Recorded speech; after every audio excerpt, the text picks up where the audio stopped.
आवरणदाशेन नश्यन्ति सर्वजन्तवः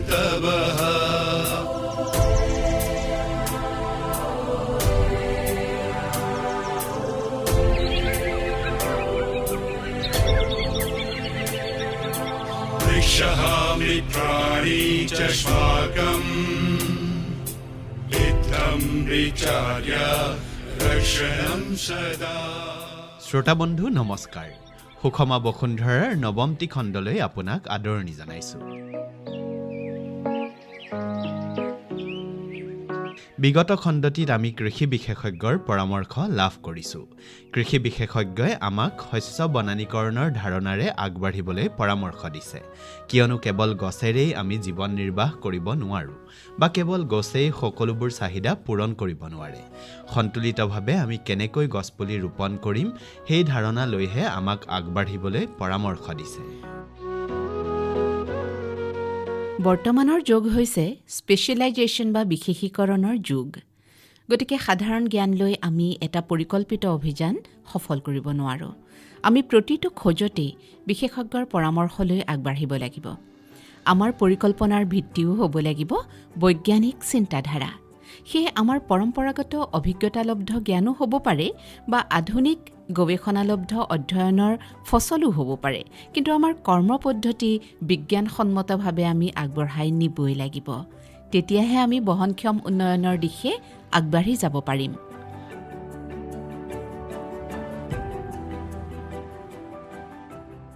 আমাৰ ককা আজোককাসকলৰ দিনবোৰলৈ যদি উভতি চাওঁ, বিশেষকৈ 40 ঊৰ্ধৰসকলে যদি তেওঁলোকৰ স্মৃতিৰ দুৱাৰখন মুকলি কৰি দিয়ে, দেখা পাব যে আমাৰ গাঁওবোৰ এসময়ত শস্যে মৎস্যে উভৈনদী হৈ আছিল। থলুৱা প্ৰজাতিৰ ধান, মাহ, সৰিয়হ, আলু, কচু, লাই, মূলা, কবি, লফা আদিৰে পথাৰ বাৰী নদন বদন হৈ আছিল। ঘৰে ঘৰে শাকনি বাৰী আছিল, দ পথাৰ আছিল।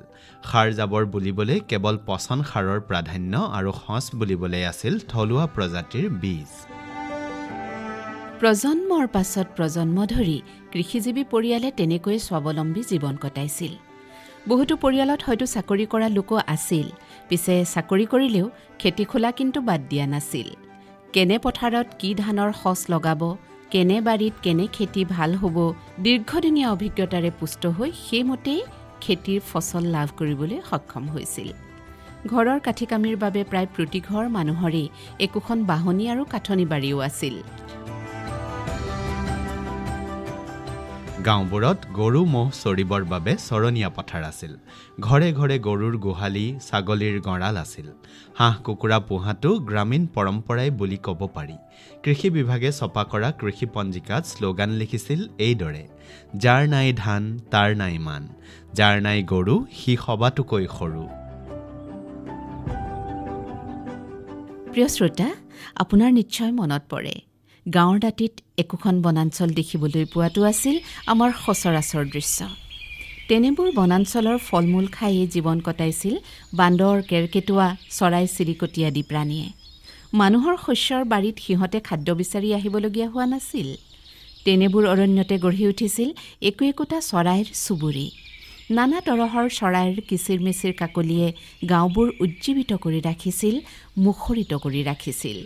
এনেবোৰ ভৰপূৰ অতীত ৰোমন্থন কৰি আজিৰ বাস্তৱলৈ ঘূৰি আহিলে মনটো সেমেকি উঠে।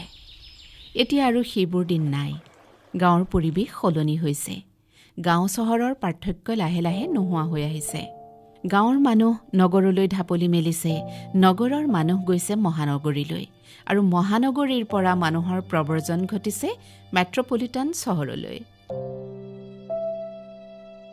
যোৱা ৩-৪টা দশকত হোৱা ব্যাপক জনবিস্ফোৰণ, চাকৰি আৰু ব্যৱসায়মুখী প্ৰৱণতা, নতুন প্ৰজন্মৰ লোকৰ গাঁৱৰ পৰা নগৰমুখী হোৱাৰ মানসিকতা, কৃষি ক্ষেত্ৰত হোৱা সেউজ বিপ্লৱ, উদ্যোগীকৰণ আৰু বাণিজ্যিকীকৰণৰ আগ্ৰাসী ৰূপ ইত্যাদিবোৰৰ প্ৰভাৱত আমাৰ গাঁওবিলাকত পৰম্পৰাগত কৃষি সংস্কৃতি অৱহেলিত হৈ আহিবলৈ ধৰিলে। বৰ্তমান পৰম্পৰাগত কৃষিকাৰ্য নতুন প্ৰজন্মৰ বাবে দ্বিতীয় পচন্দৰ বৃত্তিত পৰিণত হ'ল।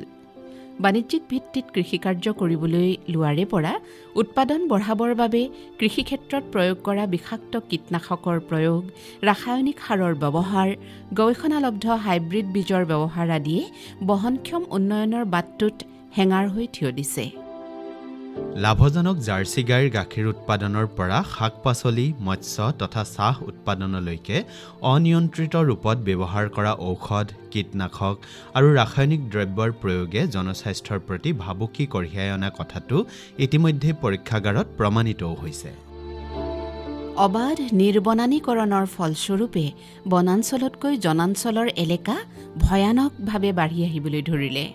ইতিপূৰ্বে কৰি অহা এনেবোৰ কৃত কৰ্মৰ বাবেই এখন বহনক্ষম উন্নয়নমুখী সমাজ গঢ়ি তোলাৰ লক্ষ্যৰে আমি আজি সুষমা বসুন্ধৰাৰ দৰে অভিযানত নামিবলগীয়া হৈছে।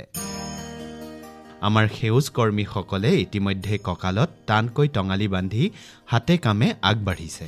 হাতে কামে আগবঢ়া এই মুহূৰ্ততেই আমি ল'ব লাগিব বিশেষজ্ঞৰ পৰামৰ্শ, যাতে আমাৰ অভিযান নিখুঁতভাৱে আগুৱাই নিব পাৰোঁ। আমাৰ মাজত আছে কৃষি বিজ্ঞানী ডক্টৰ কৰুণাকান্ত শৰ্মা। ভূমিৰ স্থান আৰু এলেকাটোৰ গুণাগুণ অনুসৰি আমি কেনেদৰে গছপুলি ৰোপণৰ পৰিকল্পনা কৰিব পাৰোঁ সেই বিষয়ে তেখেতে আমাক অৱগত কৰিছে। আমাৰ ডাকৰ বচনতো বহুত তেনেকুৱা নিৰ্দেশনা দি থৈছে। উত্তৰে চৰু পশ্চিমে গৰু, এনেকৈ তাৰমানে পূবে হাঁহ পশ্চিমে বাঁহ, তাৰমানে কৈ থৈছে যে আমাৰ পূব দিশটো আৰু দক্ষিণ দিশটো আচলতে ৰ'দ আহিব পৰা হ'ব লাগে। কিন্তু কথা হ'ল কি, এই উত্তৰ দিশটো আকৌ ইঘৰ মানুহৰ কাৰণে দক্ষিণ দিশ। সেই কথাটোও চাব লাগিব যে আমি প্ৰতিবেশী হিচাপে থাকিলে আমি এজোপা যদি বৰ ডাঙৰ গছ আমাৰ উত্তৰ দিশ হ'ল বুলিয়ে ৰুই দিলোঁ, সেই ৰুই যোৱা গছজোপাই যদি আমাৰ প্ৰতিবেশীক অপকাৰ কৰে, তেতিয়াহ'লে আমি সেই দিশটো চাই ল'ব লাগিব। আমি উত্তৰ আৰু পশ্চিম দিশটো নিৰ্ণয় কৰোঁতে প্ৰতিবেশীৰ যাতে পিছত অসুবিধা নহয়, কাৰণ আমাৰ পশ্চিমটো প্ৰতিবেশীৰ পূব দিশ হৈ যায়। গতিকে আমি গছজোপা মানে চিৰসেউজীয়া গছজোপা নিৰ্বাচন কৰোঁতে আমি সেই কথাটো চাব লাগিব। সেই জেগাটো চাই পেলাইহে আমি সিদ্ধান্ত ল'ব লাগে যে আমি এইজোপা গছ ৰুম, ইমান সংখ্যক গছ ৰুম। ধৰক মই এটা উদাহৰণস্বৰূপে কৈছোঁ, নামঘৰত এতিয়া আমাক কি গছ লাগে? নামঘৰত বিভিন্ন পূজা পাৰ্বণ এইবিলাক হৈ থাকে। সমিত গছজোপা এতিয়া পাবলৈ নাইকিয়া হৈছে। গতিকে সমিতজোপা যদি নামঘৰ চৌহদত ৰুই দিওঁ, ৰঙা চন্দনৰ পুলি এটা যদি ৰুই দিওঁ, তেতিয়াহ'লে হ'ব কিন্তু নামঘৰত লগা বস্তুটোৰ কাৰণে নামঘৰৰ বা গাঁৱৰ মানুহে বহুত দূৰ গুচি যাব নালাগে। পলাশ এজোপা মানে নামঘৰৰ লগত জড়িত হ'ল পঞ্চপল্লৱ, সমিত আৰু হ'ল কিন্তু অলপ গোটেই বছৰ জুৰি ফুলি থকা ফুল। সেইখিনি যদি আমি চাই লওঁ, যদি ৰুই লওঁ, তেতিয়াহ'লে গাঁৱৰ মানুহে ক'ব যে আমাৰ গাঁৱৰ নামঘৰৰ চৌহদটোত কিন্তু বৰ ধুনীয়া আৰু প্ৰয়োজনীয় গছ লগাইছে দেই, আৰু তাৰপৰা শিকিব। তাৰমানে পিছত আহিল আমাৰ স্কুলত এতিয়া মই বৰ বেছি ডাঙৰ গছ ৰুবলৈ নকওঁ। গুল্মজাতীয় বগীজামুন, পনিয়ল, মধুৰি, থেজু, আম, সেইখিনি কথা কৰি ল'লে স্কুলৰ ল'ৰা ছোৱালীয়ে কি হ'ল, ফল মূলবিলাক চিনি পালে, থলুৱা ফল মূলবিলাক চিনি পালে, আৰু লগতে কি হ'ল সিহঁতি সেই ফল মূলবিলাক খাব পাৰিলে। তাৰোপৰি মই আৰু এটা কথা কওঁ যে এতিয়া আমাৰ এটা কাম কৰিব লাগে কি জানেনে, গছজোপাত কিন্তু ফলক এটা লগাব লাগে। আমাৰ ল'ৰা ছোৱালীয়ে শিকিব লাগিব নহয়। ফলকটোত কি থাকিব, গছজোপাৰ এই বৈজ্ঞানিক নামটো থাকিব, তাৰপিছত থলুৱা নামটো থাকিব আৰু ইংৰাজী নামটো থাকিব। সেইটো এটা শিক্ষামূলক হ'ল। আমাৰ ল'ৰা ছোৱালীয়ে এতিয়া গছ গছনি প্ৰায় চিনি নাপায়, কিন্তু আমি চিনি পোৱাৰ উপায়খিনি আমি কৰি দিব লাগিব। কৃষি বিজ্ঞানী ডাক্তৰ শৰ্মা ডাঙৰীয়াই আমাক বিদ্যালয় মহাবিদ্যালয়ৰ মাটিত নিউট্ৰিশ্যনেল গাৰ্ডেন স্থাপনৰ ব্যৱহাৰিক লাভালাভৰ কথাও এনেদৰে ক'লে। স্কুলৰ ক্ষেত্ৰত আৰু এটা কথা শিকে, সেইটো হ'ল অকণমান জেগা আছে যেনিবা, মানে শাক পাচলিৰ যিটো নিউট্ৰিশ্যনেল গাৰ্ডেন বুলি কওঁ, সেই গাৰ্ডেনৰ কামটো কৰিব পাৰে। আৰু এটা কাম কৰিব পাৰে, এই মানে ঘাঁহৰ নাৰ্চাৰী এটাও কৰিব পাৰে। কৰাৰ পিছত প্ৰত্যেকজন ষ্টুডেণ্টে তাৰমানে সচ তাৰ পৰা ঘৰলৈ নিলে, ঘৰত সেই ঘাঁহবিলাক কৰিলে, ঘৰত কৰাৰ কাৰণে ঘৰৰ গৰু ছাগলীয়ে সেইখিনি খালে। এতিয়া কলেজৰে এখন ফিল্ড আছে ধৰক, সেই ফিল্ডখনৰ মাজৰ অংশটো খেলিবৰ কাৰণে লাগিবই। দাঁতিৰ অংশটোত তেওঁলোকে চাই পেলাই অলপ দামী কাঠগছ তিতা চপা কক চেগুন কক ৰুব পাৰে তাৰমানে সেইটো নিৰ্ভৰ কৰিব তেওঁলোকৰ কিমান এলেকা আছে আৰু এটা এলেকাত কৰিব পাৰে কি তেওঁলোকে এই আপোনাৰ বহুবৰ্ষী ঘাঁহৰ খেতি কৰিব পাৰে কেলে কৰিব পাৰে আজিকালি তাৰমানে ঘাঁহৰ খচৰ তাৰমানে কাটিংছৰ বহুত ডিমাণ্ড তাৰপিছত জাৰু গছটো যে যিটো কুচি ফুলৰ সেইটো আপোনালোকে চাৰিওফালে এনেকৈ ৰুব পাৰে গতিকে এই যে কলেজ হেৰিবিলাকত এই যে বেলেগ বেলেগ ধৰণৰ হেৰি আছে মাটি আছে সেইবিলাক চাই পেলাই আমি প্লেণ্টেশ্যনো কৰিব পাৰোঁ আৰু যদি আৰু সম্পদ আছে তেনে সমন্বিত পাম ব্যৱস্থাৰে সেই কলেজখনৰ মানে ছাত্ৰ ছাত্ৰীসকলৰ কাৰণে শিক্ষামূলক কিবা এটা কৰিব পাৰি আৰু কলেজখনৰ আয়ৰ কাৰণেও কিবা এটা কৰিব পাৰি তাৰমানে বান বিধৌত অঞ্চলত আমি কেনেধৰণৰ বৃক্ষ ৰোপণ কৰিব পাৰোঁ সেই সম্পৰ্কে ডক্টৰ শৰ্মাই আমাক এনেদৰে পৰামৰ্শ আগবঢ়ালে বান বিধ্বস্ত অঞ্চলত আমি গছবিলাক ৰুওঁতে দুটা কথা আহিব এটা কথা হ'ব সেই গছবিলাক বাচিবনে নাই তাৰমানে চৰণীয়া যিবিলাক জীৱ জন্তু আছে সেইবিলাকে খাই নষ্ট কৰিব নেকি সেই প্ৰশ্নটো আহিব 2 নম্বৰ প্ৰশ্নটো আহিব যে যেতিয়া বানপানী আহিব সেই বানপানী সহ্য কৰিব পাৰিবনে নোৱাৰে সেই গছবিলাকে সেইকাৰণে সেই দুটা কথা চাই পেলাই আমি এনেকুৱা গছ দিব লাগিব যাতে বানপানী আহি বুঢ়াই পেলালেও গছজোপা নমৰে মই উদাহৰণস্বৰূপে কৈছোঁ যে আজাৰ গছটো এতিয়া বানপানী হ'লেও নমৰে শিমুল গছটো বানপানী হ'লেও নমৰে ঔটেঙা গছটো বানপানী হ'লেও নমৰে গতিকে আমি বান বিধ্বস্ত অঞ্চলত গছ ৰুওঁতে তাৰমানে সেই কথাটো চাব লাগিব আমাৰ অসমখন নদীমাতৃক ৰাজ্য বাৰিষা সৰু বৰ প্ৰায় সকলোবোৰ নদীয়েই ফেনে ফুটুকাৰে বাঢ়ি আহে সৰু বৰ প্ৰায়বোৰ নদীৰে একোখন প্লাৱনভূমি আছে এনেবোৰ ভূমিত স্থায়ীভাৱে কোনো খেতি বাতি কৰিব পৰা নাযায় এনেবোৰ প্লাৱনভূমিত বৃক্ষৰোপণ কৃষিকাৰ্য বা পশুপালন কৰাৰ কিবা উপায় আছে নেকি সেই সম্পৰ্কে কৃষি বিজ্ঞানী ডক্টৰ কৰুণাকান্ত শৰ্মাই আমাক এনেদৰে পৰামৰ্শ আগবঢ়ালে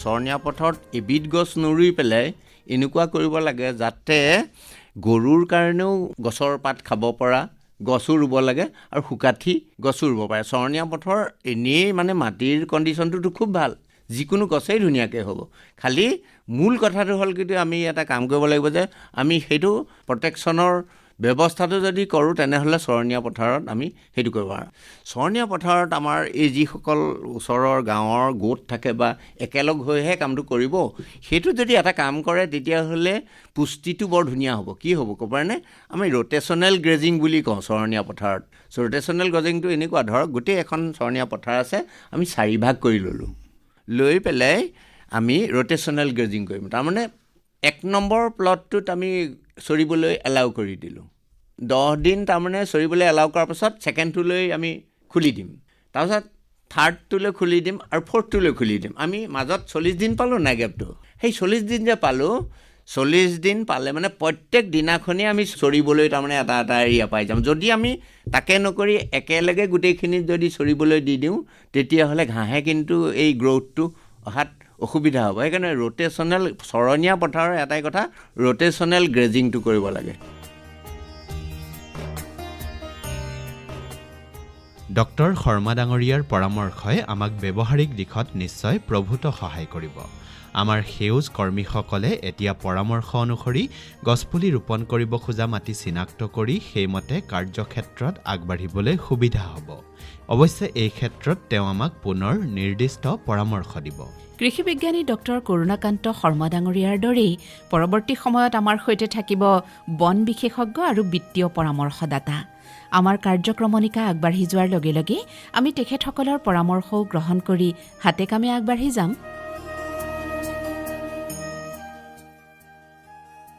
বাৰু এইখিনিতে আমি সুষমা বসুন্ধৰা অভিযানৰ এগৰাকী সেউজ কৰ্মীৰ সৈতে কথা পাতো আহক এখেত খোৱাং কাৱৈমাৰী গাঁৱৰ দুলাল কোঁৱৰ আমাৰ অভিযানত চামিল হ'বৰ বাবে তেখেতে কেনেধৰণৰ পৰিকল্পনা প্ৰস্তুত কৰিছে আমি জানিব বিচৰাত তেখেতে আমাক এইদৰে ক'লে সৰ্বপ্ৰথমে মই ডিব্ৰুগড় জিলা আকাশবাণী সুষমা বসুন্ধৰা অনুষ্ঠানটিত অন্তৰ্ভুক্ত হ'বলৈ পাই নিজকে কৃতাৰ্থ হৈছোঁ যিহেতু মই এজন কৃষক কৃষি কৰ্মৰ লগতে মই জড়িত বৰ্তমান মই প্ৰাকৃতিকভাৱে কৃষি কৰ্ম কৰি আছোঁ প্ৰথমে মোৰ নিজৰ বাৰীখনিকে লগতে মই নিৰ্বাচিত কৰি লোৱা এলেকাটো হৈছে বুঢ়ীদিহিং নদী পাৰ। নদীৰ পাৰৰ প্ৰাকৃতিক পৰিৱেশৰ গঢ়ি তোলা আৰু নদী গৰাখহনীয়া প্ৰতিৰোধৰ বাবে মোৰ মনে মিলা 5 গৰাকী সদস্যই এটি গোট গঠন কৰিলো। আমাৰ লক্ষ্য উদ্দেশ্য হৈছে সেউজীয়া পৃথিৱী, বিশুদ্ধ বায়ু আহৰণ আৰু ভূমি সংৰক্ষণ কৰাই আমাৰ লক্ষ্য। আমাৰ প্ৰত্যেক গৰাকী সদস্যই নিজৰ বাৰীত বিভিন্ন গছ বন থকা উপৰিও আমি আমাৰ বাৰিষা কালচোৱাত গৰু ছাগলীক খাদ্যৰ বাবে কলগছ, বাঁহগছ, ডিমৰু, শিমলু, ঘোঁৰানিম, ছজিনা, কঁঠাল, মধুৰি, ঔটেঙা, ঔষধি গছ যেনে মহানিম, তিতা ফুল আদি গছ-গছনি ৰোপণ কৰা মনস্থ কৰিছো। যিহেতু মই কৃষক, কৃষি কৰ্মত প্ৰাকৃতিকভাৱে কৰি ৰাসায়নিক সাৰ আৰু কীটনাশক দ্ৰব্য ব্যৱহাৰ নকৰোঁ। প্ৰাকৃতিকভাৱে প্ৰস্তুত কৰা সাৰ, জীৱামিত, বীজামিত, কীটনাশক, ব্ৰহ্মাস্ত্ৰ, অগ্নিয়াস্ত্ৰ, নিমাস্ত্ৰ আৰু লাচি আদি ব্যৱহাৰ কৰি আমাৰ খেতি পথাৰত খন সুস্থ আৰু সবল কৰা। আমাৰ স্বাস্থ্য সবল আৰু সুস্থ ৰাখিবলৈ সদায় ৰাসায়নিক সাৰ ব্যৱহাৰ কৰা খাদ্যৰ পৰা বিৰত থাকিব লাগিব। যোৱা বছৰৰ অৰ্থাৎ 2024 চনৰ 2 জুলাইত বুঢ়ীদিহিং নদী পলয়ংকৈ বানে নদীৰ কাষৰ ৰিং বান্ধ ভাঙি খোৱাং কাৰমাৰী অঞ্চলটি প্লাবিত কৰে। আমাৰ বাৰীৰ বিস্তৰ ক্ষতি হয়। আমাৰ বাৰী পুনৰ প্ৰাকৃতিক উজ্জীৱিত কৰিবৰ বাবে সুষমা বসুন্ধৰা অনুষ্ঠানটিয়ে যথেষ্ট সহায় কৰিছে। আমি তাত এতিয়া এনে মোৰ নিজৰ বাৰীৰ কাষত যিখিনি তাত বাঁহ গছ ৰোৱা হৈছে, এতিয়া শিমলু আৰু আপোনাৰ ডিমৰু ঠিক তেনেকুৱাবিলাক যদি গছ ৰোৱা যায় আৰু কাঞ্চন বুলি এটি গছ আছে, বৰ ডাঙৰ জোপা গছ, সেইবিলাক গছ যদি মাজে মাজে গুজি দিয়া যায় তেতিয়া মানে খহনীয়াটো ৰোধ হ'ব। চৰণীয়া পথাৰত লৈ মই এতিয়া লাগি আছো, কাৰণ মোৰ নিজাকৈ এখনি ছাগলী ফাৰ্ম আছে, প্ৰায় এতিয়াও 30-25টা ছাগলী। তাহাঁতৰ দানা পানীৰ কাৰণে মই এতিয়া সেই নদী কিনাৰত এনে জেওৰা মাৰি ৰাখিয়ে থওঁ। কিন্তু এতিয়া আমাৰ গোটেই যদি সহযোগিতা কৰে আৰু যদি ৰাইজে যদি আমাৰ লগত সমানে সহযোগিতা কৰে নিশ্চয় হ'ব। কাৰণ আজিকালি এই যিটো প্ৰাকৃতিক কৃষি, নেচাৰেল ফাৰ্মিং কৰা ব্যৱস্থাটো মানে কি হ'ল, ৰাইজক বহুত কৰিবলগীয়া হৈছে। গাইগুটীয়া আৰু সমূহীয়া কামৰ মাজত পাৰ্থক্য আছে। গাইগুটীয়া কামৰ সমস্ত দায়-দায়িত্ব নিজেই বহন কৰিব লাগে, কিন্তু সমূহীয়া কামৰ দায়-দায়িত্ব গোটটোৱে সমূহীয়াভাৱে বহন কৰিব লাগে। এই ক্ষেত্ৰত গোট বন্ধনৰ নীতি নিয়মবোৰ স্পষ্ট হোৱাটো দৰকাৰ। আমাৰ সুষমা বসুন্ধৰা অভিযানো কাৰ্যকৰী কৰিবলৈ লোৱা হৈছে একোটা গোটৰ জৰিয়তে। গোট একোটাৰ কাৰ্যদক্ষতা আৰু সফলতা বিফলতা বহু পৰিমাণে নিৰ্ভৰ কৰে গোটৰ পৰিচালনাৰ ওপৰত। ইতিমধ্যে গোটবোৰ কেনেদৰে গঠন কৰিব লাগে আমাৰ তৰফৰ পৰা নিৰ্দেশনা দিয়া হৈছে। এই সম্পৰ্কত আমি প্ৰশ্ন কৰিছিলোঁ খোৱাং কাৱৈমাৰী গাঁৱৰ দুলাল কোঁৱৰক। সুষমা বসুন্ধৰা অভিযানৰ কৰ্মী গোট গঠন কৰোঁতে তেওঁলোকে কেনে নীতি অৱলম্বন কৰিছে আৰু সদস্য নিৰ্বাচন কৰোঁতে কোনবোৰ দিশ বিবেচনা কৰিছে আমি জানিব বিচাৰিছিলোঁ। এতিয়া সদ্যহতে মোৰ এগৰাকী মানে আছে অংগনবাড়ী সহায়িকা, আৰু এজন মোৰ ওচৰৰে কৃষক বন্ধু, আৰু মোৰ নিজা পুত্ৰ, এনেকে কৈ আমি আৰু এগৰাকী মহিলাক লৈ আমি 5জনীয়া এটা গোট গঠন কৰিছো। ধৰক এতিয়া সেই নিজৰ ল'ৰাজনে ধৰক কাৰিকৰী দিশটো কৰিব আৰু কৃষকজনে খেতি পথাৰৰ সহযোগিতা কৰিব, আৰু শৈক্ষিক দিশত ধৰক সেই আমাৰ এই অংগনবাড়ী গৰাকীয়ে কৰিব। ঠিক তেনেকে ধৰণে মানে বস্তুটো এতিয়া প্ৰিপ্লেন কৰিছো, আলোচনা কৰি আছো আমি, আৰু 2-4জোপা গছ ৰুই থকা হৈছে। এয়া আমি লগ পাইছোঁ আমাৰ এগৰাকী পঞ্জীভুক্ত সেউজ কৰ্মী দুলীয়াজানৰ 3 নম্বৰ নাওহলীয়াৰ বুলবুল অধ্যাপক বাইদেউ।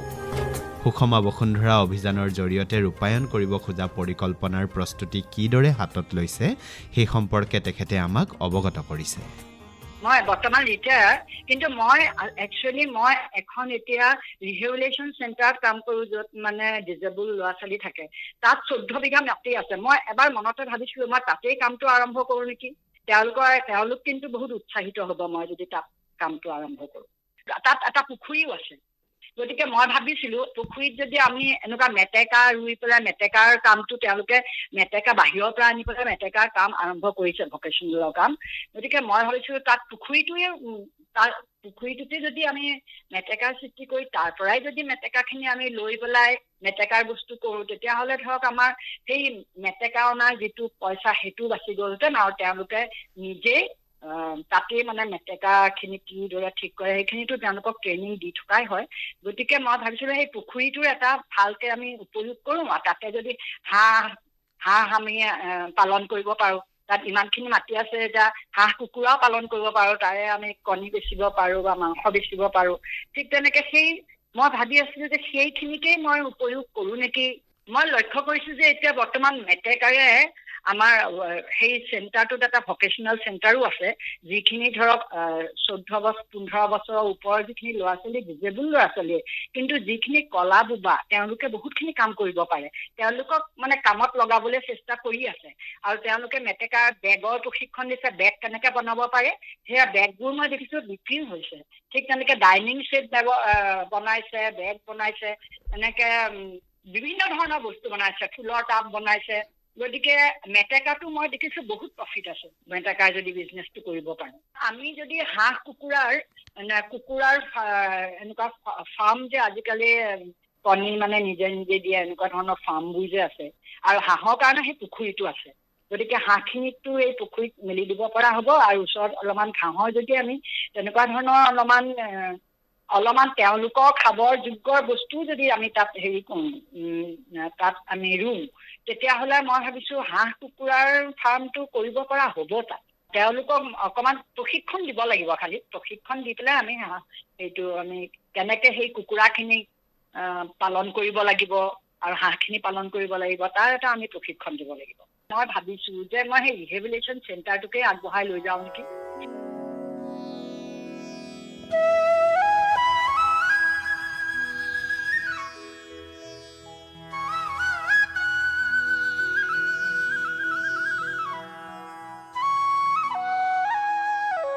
এখোপ এখোপকৈ বহনক্ষম উন্নয়নৰ বাটেৰে আগবাঢ়িছে সুষমা বসুন্ধৰাৰ সেউজ অভিযান। আমাৰ সৈতে বিভিন্ন প্ৰান্তত আছে আমাৰ সেউজ কৰ্মীসকল। লক্ষ্য মহৎ, কিন্তু যাত্ৰাপথ প্ৰত্যাহ্বানেৰে ভৰা।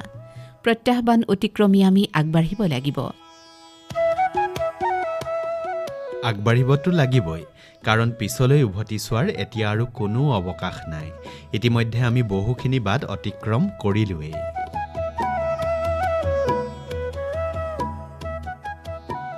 বাৰু, এতিয়া আমি পঞ্জীভুক্ত শ্ৰোতাসকলৰ কামৰ কথা পাতোঁ। যোৱা সপ্তাহত আমি আপোনালোকক অনুশীলনীৰ ৰূপত এটি প্ৰশ্নৰ উত্তৰ দিবলৈ কৈছিলোঁ। প্ৰশ্নটোৰ উত্তৰ অনুষ্ঠানটোৰ সেই খণ্ডটোৰ কথা বতৰাৰ মাজতেই আছিল। সামান্য মনোযোগেৰে শুনিলেই প্ৰশ্নটোৰ উত্তৰ সহজে পোৱা যায়।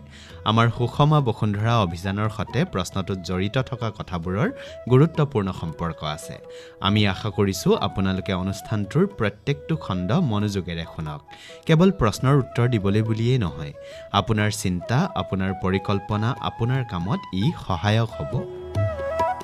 বাৰু, সি যি কি নহওক, যোৱাবাৰৰ প্ৰশ্নটো আছিল আমাৰ বাৰীখনত গৰুৰ উপকাৰী খাদ্য হিচাপে ঘাঁহৰ উপৰিও আন কিছুমান বৃক্ষৰ পাত পোৱা যায়। সেইবোৰত কেলছিয়াম, মেগনেছিয়াম আদি অত্যাৱশ্যকীয় খনিজ মৌল প্ৰচুৰ পৰিমাণে থাকে। আমাৰ বাৰীখনত সততে পোৱা তেনে 5 বিধ গছৰ নাম লিখক। উত্তৰটো লিখি হোৱাটছএপ যোগে 16 জানুৱাৰী 2025 বা তাৰ আগতে পোৱাকৈ আমালৈ পঠিয়াবলৈ কোৱা হৈছিল। আপোনাৰ উত্তৰটো পঠিয়ালে নিশ্চয়। আমি সেইবোৰ পৰীক্ষা কৰি আছোঁ। এতিয়া আহক এই খণ্ডটিৰ অনুশীলনীৰ কথা পাতোঁ। কথাবোৰ আপুনি মনোযোগেৰে শুনি আছে চাগে? তেতিয়াহ'লে কিন্তু কোনো চিন্তা নাই।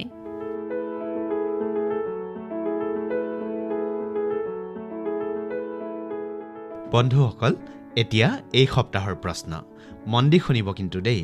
প্ৰশ্নটো কৈ দিছোঁ। পশুৰ পৰিপুষ্টিৰ বাবে চৰণীয়া পথাৰৰ এক ধৰণৰ ব্যৱস্থাপনাক, যাক ইংৰাজীত ৰোটেশ্যনেল গ্ৰেজিং বোলা হয়, ইয়াক কেনেকৈ কৰা হয়? প্ৰশ্নটো আকৌ কৈ দিছোঁ। পশুৰ পৰিপুষ্টিৰ বাবে চৰণীয়া পথাৰৰ এক ধৰণৰ ব্যৱস্থাপনা, যাক ইংৰাজীত ৰোটেশ্যনেল গ্ৰেজিং বোলা হয়, কেনেকৈ কৰা হয়?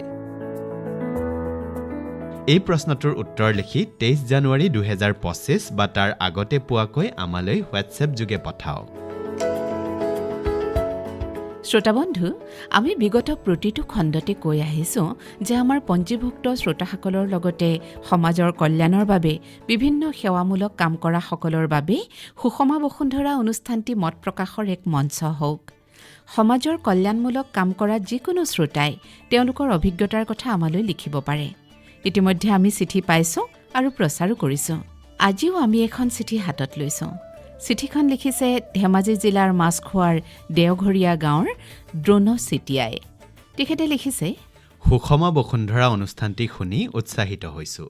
দুখৰ বিষয় যে এই অভাজনে বৰ্তমানৰ ডিজিটেল মাধ্যমবোৰৰ লগত খোজ মিলাব নোৱাৰাৰ বাবে অনুষ্ঠানটিৰ পঞ্জীভুক্ত সদস্য হ'ব নোৱাৰিলোঁ। যোৱা 2022 বৰ্ষত দেশৰ স্বাধীনতাৰ মহাৰজত জয়ন্তী উদযাপনৰ সৈতে সংগতি ৰাখি অসমৰ বন বননিৰ লুপ্তপ্ৰায় 50 বিধমান তৃণ আৰু লতাজাতীয় উদ্ভিদ যেনে পাতিদৈ, ইকৰা, খাগৰি, নল, কৌপাত, তৰাপাত, সেউকা তামোল, বেত, ঢেকীয়া আদি ৰোপণ আৰু সংৰক্ষণৰ কাম আৰম্ভ কৰিছিলোঁ। আজিও সেই কাম চলাই ৰাখিছোঁ। বাহ চেতিয়া ডাঙৰীয়া, আপোনাৰ ইমান সুন্দৰ আৰু সহজ প্ৰচেষ্টা নহয়নে শ্ৰোতা বন্ধু? চেতিয়া ডাঙৰীয়া, আপুনি কামটো নেৰিব, অব্যাহত ৰাখক, পাৰিলে অধিক মানুহ জড়িত কৰক। এনে কামত আকাশবাণী ডিব্ৰুগড় আপোনাৰ সৈতে সদায় থাকিব। আপোনাৰ চিঠিৰ বাবে অশেষ ধন্যবাদ। শ্ৰোতা বন্ধু, আপুনিও পৰিৱেশ সংৰক্ষণ আৰু মানৱ কল্যাণমূলক কামৰ যিকোনো অভিজ্ঞতাৰ কথা লিখি আমালৈ পঠিয়াব পাৰে। আমাৰ ঠিকনা সুষমা বসুন্ধৰা মাৰফত অনুষ্ঠান মুৰব্বী, আকাশবাণী ডিব্ৰুগড়, পিন 786003। ইমেইল যোগেও আমালৈ লিখিব পাৰে। আমাৰ ইমেইল আইডিটো হ'ল airdaak@gmail.com। প্ৰতি দেওবাৰে সন্ধিয়া 6:15 সুষমা বসুন্ধৰাৰ পুনৰ প্ৰচাৰ শুনিব। বাৰু, তেনেহ'লে আজিলৈ বিদায় লৈছোঁ। অহা দেওবাৰে নতুন এটা খণ্ডলৈ পুনৰ লগ পাম পুৱা 8:30 বজাত। নমস্কাৰ। दुष्टतां यति प्रकृतिर्विकृतायते